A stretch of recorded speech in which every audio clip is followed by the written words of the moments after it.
টায়ার্ডনেসটার কারণ কি, আমরা কেন এত টায়ার্ড হয়ে যাই? আমরা হিন্দিতে বলি থকান। তো আমার কাছে প্রচুর পেশেন্টরা আসে, ডক্টর সাহেব हम थक जाते हैं। বাঙালিরা এসে আমাকে বলে, ডাক্তারবাবু সকালবেলা উঠতেই ইচ্ছে করে না, ভালোই লাগে না, অফিস থেকে বাড়ি ফিরে ছেলের সাথে একটু খেলবো কি ওয়াইফকে নিয়ে একটু বেরোবো, ভাল লাগে না। Tiredness is a very common problem. তো এটা আপনাদেরকে জানতে হবে যে টায়ার্ডনেস কিন্তু সবসময় ইগনোর করার মতো একটা জিনিস নয়। দেয়ার আর সাম প্রবলেমস যার জন্য এই টায়ার্ডনেসটা হয়। কেন টায়ার্ডনেস হয় এইটা নিয়ে আমরা আজকে একটু ছোট্ট আলোচনা করব।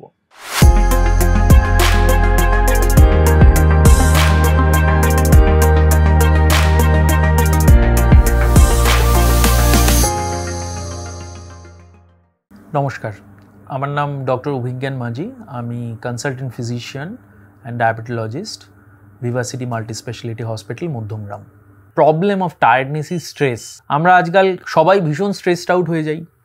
আমরা প্রত্যেক দিন অফিসে যাচ্ছি, কলেজে যাচ্ছি, কাজ করছি, হসপিটালে যাচ্ছি। তো আমরা সারাদিন একটা 6 ঘন্টা 8 ঘন্টা কাজ করছি। সেক্ষেত্রে আমাদেরকে দেখতে হবে যে আমরা স্ট্রেস ম্যানেজমেন্ট কিভাবে করছি। তো stress is one of the major reason for tiredness.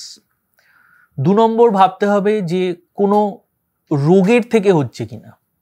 রোগের থেকে হচ্ছে কিনা মানে আমরা কোনোভাবে ডিপ্রেশন আমাদের মধ্যে আসছে কিনা, আমাদের মধ্যে মেন্টাল কোনো প্রবলেম আসছে কিনা। হ্যাপিনেস ইন্ডেক্স বলে একটা জিনিস হয়, এটাও কিন্তু ভীষণভাবে টায়ার্ডনেসের সাথে যুক্ত। যারা হ্যাপি নয় বা যারা ধরুন মেন্টালি খুব স্ট্রেসড আউট, তাদের কিন্তু এই ফ্যাটিগনেসটা আপনি কোনো ওষুধ দিয়েও ঠিক করতে পারবেন না বা কোনো লাইফস্টাইল মডিফাই করেও ঠিক করতে পারবেন না।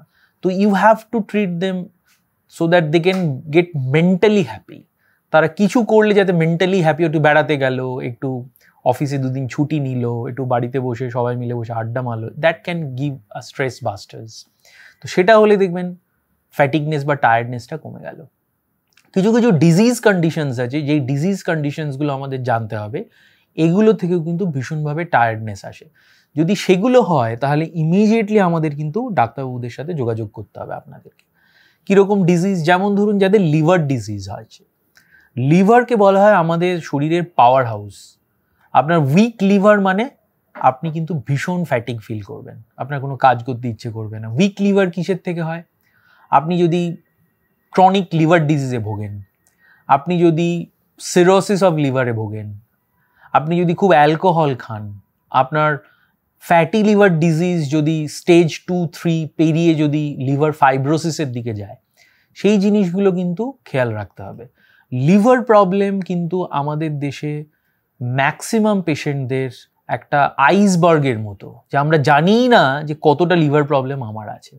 যারা ডায়াবেটিক, যারা খাদ্য অভ্যাস যাদের খুব খারাপ, যারা ওবিস, যারা মোটা, যারা লাইফস্টাইল যাদের খুব খারাপ, তাদের খুব কমনলি কিন্তু লিভারের প্রবলেম হয়। এটা আমাদের মাথায় রাখতে হবে। এর সাথে সাথে diabetes is a very common problem যার জন্য ফ্যাটিগনেস আসে। আপনার সুগার যদি ব্লাডে বাড়তে থাকে, আপনি কিন্তু ফ্যাটিগ হয়ে যাবেন, অল্প কাজেই হাঁপিয়ে যাবেন, কাজ করতে পারবেন না। আপনার রেগুলার অ্যাক্টিভিটিসগুলোতে ভীষণভাবে হ্যাম্পার করবে। আপনার ঘুম ভালো হবে না, ঘুমানোর পরেও 8 ঘন্টা 10 ঘন্টা ঘুমানোর পরেও আপনার মনে হবে আমি আরও ঘুমোই। আপনার সেক্সুয়াল লাইফে প্রবলেম আসতে পারে, পার্সোনাল রিলেশনশিপে প্রবলেম আসতে পারে। এগুলো সবসময় আপনাকে মাথায় রাখতে হবে। এছাড়া কি হতে পারে? কিছু লাইফস্টাইলস যেগুলো আমাদেরকে ভাবতে হবে। যেরকম আপনি যদি খুব স্মোক করেন, আপনার শরীরে অক্সিজেনের ইমব্যালেন্স হবে, আপনার বডিতে ভীষণ ফ্রি রেডিক্যাল ইনজুরি বাড়বে, যার জন্য আপনি টায়ার্ড হয়ে যাবেন। আপনি যদি স্মোক বন্ধ করেন, আপনি দেখবেন অনেকটা বেটার ফিল করছেন। অ্যালকোহল কনজাম্পশন আপনাকে খুব লিমিটেড করতে হবে, অর বন্ধ করে দিতে হবে। রেকমেন্ডেড অ্যালকোহল কনজাম্পশন কি আপনাদেরকে জানতে হবে। একটা মহিলার জন্য 20 gram per day, that is recommended. একজন পুরুষের জন্য 30 গ্রাম পার ডে, এটা রেকমেন্ডেড।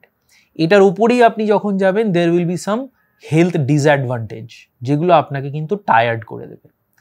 এর সাথে সাথেও আমাদেরকে ভাবতে হবে যে কোনো মানসিক রোগে আমরা ভুগছি কিনা, like depression, like other staff. তো এই সমস্যাগুলো যখনই আপনি বুঝতে পারছেন না যে কেন আপনি এত টায়ার্ড হয়ে যাচ্ছেন, বারে বারে আপনার মনে হচ্ছে, তো আপনাকে সবসময় কোনো ডাক্তারবাবুর হেল্প নিতে হবে। ব্লাড টেস্ট করুন, চেক করুন আপনার লিভার, আপনার ডায়াবেটিস, আপনার কোলেস্টেরল লেভেল, আপনার থাইরয়েড লেভেল, আপনার haemoglobin level. Because anaemia, hypothyroid, diabetes, high cholesterol, liver problem, এগুলো খুব কমনলি কিন্তু টায়ার্ডনেসের সাথে জড়িত। এটার সাথে সাথে একটা খুব কমন প্রবলেম যেটা আমরা খুব মিস করি টায়ার্ডনেসে, one of the most common problem হচ্ছে নাক ডাকা, দ্যাট হচ্ছে স্নোরিং আমরা বলি। সেই সব পেশেন্টগুলো কিন্তু অবস্ট্রাকটিভ স্লিপ অ্যাপনিয়াতে ভোগে। তো এইটা কিন্তু কখনোই পেশেন্টরা বলে না, বিকজ অবস্ট্রাকটিভ স্লিপ অ্যাপনিয়া বা নাক ডাকার রোগটা কখনোই পেশেন্টদের কমপ্লেন হয় না। সুতরাং ডাক্তারবাবু হিসেবে আমাদেরও এটা উচিত যে আপনাদেরকে জিজ্ঞেস করার, কারণ এটা উনি জানেনই না যে উনি কখনো নাক ডাকেন ঘুমাতে গিয়ে। তো it is one of the commonest problem, এবং এটা ডাক্তারবাবুদের কাছে কারা বলেন না, পেশেন্টদের পার্টনার্সদের বলেন, পার্টনার্সরা যারা তারা বলেন। So obstructive sleep apnoea, snoring, নাক ডাকা, এই যে প্রবলেমটা, এটা কিন্তু পার্টনারদের প্রবলেম। তো কোনো পেশেন্ট যখন ফ্যাটিগ হয়ে যাচ্ছে, আপনি জিজ্ঞেস করতে পারেন আপনার ওয়াইফকে বা আপনার পার্টনারকে যে আমি কি খুব বেশি স্নোরিং করছি রাত্রেবেলা শুতে শুতে। তো এটা আপনার পক্ষে বোঝা সম্ভব নয়। It is one of the commonest problem off day time somnolence। আপনি সকালবেলা ঝিমিয়ে পড়বেন, ট্রেনে যাচ্ছেন, বসে বসে ঢুলে যাচ্ছেন, টিভি দেখতে দেখতে আপনার ঝিমুনি আসছে, আপনি অফিসে চিন্তা করতে পারছেন না, আপনার কনস্ট্রাকটিভ থিঙ্কিংয়ে প্রবলেম হচ্ছে, চিন্তা করার শক্তিটা আপনার কমে যাচ্ছে, মেমোরি লস হচ্ছে আপনার, আপনি অল্প অল্প ছোট ছোট জিনিসগুলো, সকালে কি খেয়েছেন ভুলে গেছেন, কটায় ট্রেন ধরবেন টাইমটা মিস করছেন। এগুলো কিন্তু because of lack of oxygen আপনার বডিতে হচ্ছে। তো ফ্যাটিগ জিনিসটার দুটো মেন কারণ, সেটা হচ্ছে আমাদের বডিতে যতটা অক্সিজেন আমাদের দরকার বডিটাকে চালানোর জন্য, আপনার বডিতে অক্সিজেন কনজাম্পশন কম হচ্ছে। সেই কারণে one of the treatment of fatigueness হচ্ছে একটু মডারেট এক্সারসাইজ করা, ওয়াকিং করা, প্রাণায়াম করা, ডিপ ব্রিদিং এক্সারসাইজ করা। এগুলো কিন্তু one of the major treatments of tiredness. তো আপনার এই টায়ার্ডনেস যখনই ফিল করবেন, তখন ডাক্তারবাবুদের সাথে যখন যাবেন, কি কি করা উচিত আপনাদের, কিভাবে আপনার এই টায়ার্ডনেসটা থেকে বেরিয়ে আসবেন।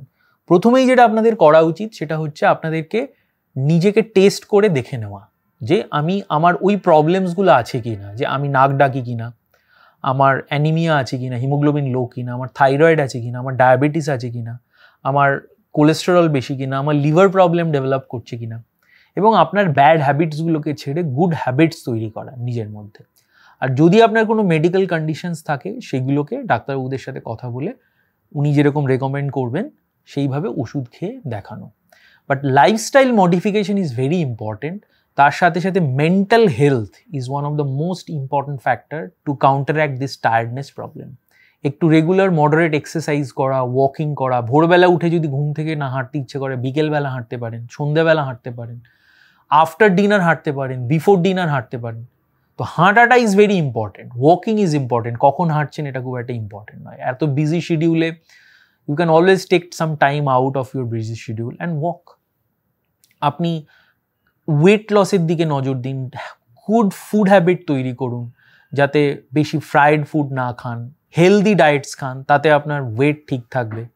স্লিপ প্যাটার্ন ভালো করুন, 6 থেকে 8 ঘন্টা sound sleep is very important to get rid of tiredness.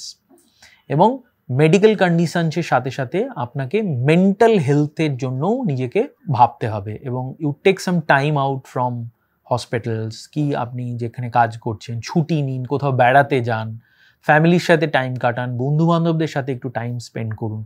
সবসময় স্ট্রেসটাকে কিভাবে রিলিফ করবেন, কেউ কেউ গান শুনে স্ট্রেস রিলিফ করে, কেউ কেউ ডান্স করে স্ট্রেস রিলিফ করে, কেউ কেউ মুভি দেখে স্ট্রেস রিলিফ করে। তো হোয়াট এভার যেটা আপনার পক্ষে ভালো লাগে, যে আমি এটা করলে আমার ভালো লাগে, সারা দিনের মধ্যে 24 ঘন্টার মধ্যে কিছুটা নিজের জন্য সময় বের করুন, যেটা করতে আপনার ভালো লাগে। সেটা দেখবেন আপনার টায়ার্ডনেসটাকে হয়তো কমাবে, স্ট্রেসটাকে আপনার কমাবে। তো এই জিনিসগুলো আপনারা ফলো করুন।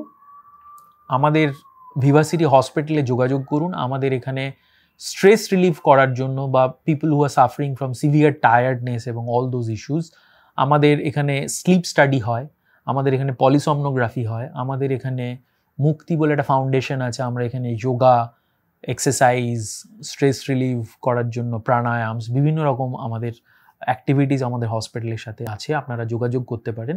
আমাদের নিচে যে লিঙ্কটা আছে, এই লিঙ্কে আপনারা প্রেস করুন, করে আপনাদের যদি কোনো কোয়ারি থাকে রিগার্ডিং ইফ ইউ ফিল যে আমি টায়ার্ড হয়ে যাচ্ছি, কেন হচ্ছি, সেই ব্যাপারে আমাদেরকে জানান। আমরা আপনাদের সাথে যোগাযোগ করব এবং আমরা আপনাদেরকে সর্বতোভাবে হেল্প করার চেষ্টা করব। এবং আপনারা আমাদের হসপিটালের সাথেও যোগাযোগ করুন যদি ফেস টু ফেস আমাদের সাথে কনসাল্ট করতে চান বা কিছু জানতে চান। নমস্কার।